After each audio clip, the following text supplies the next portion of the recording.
অবস্থা দেখেন, এটা কি ভালো আলুর সাথে সিদ্ধ দেওয়ার কথা? আপনারা বলেন ভালো আলুর সাথে কি সিদ্ধ দেওয়ার কথা? হ্যাঁ, আর খাচ্ছেন না, এটা কিন্তু মিক্স করবে। তুমিও খাও, এটা তো অন্য রাত্রে কি কি আছে এটার মধ্যে? এটা কিসে দিবেন আপনি? চটপটিতে। এটা তো আর রান্না করা হবে না, আপনি মিলিয়ে দিবেন। আপনি এইভাবে কখনোই রাখতে পারবেন না, এখানে ব্যাকটেরিয়া গ্রো করবে, পলিথিন ইউজ করতে পারবেন না। এটা কোনো খাবার রাখার ওয়ে না, আপনি এভাবে রাখতে পারবেন না। এটা কখন বানাইছেন?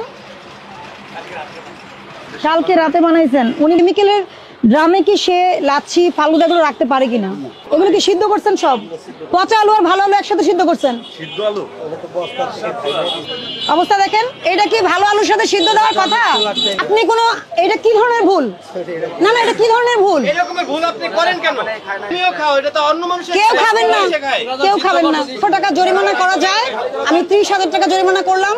দ্রুত ব্যবস্থা নেবেন, অর্ধেকও করিনি।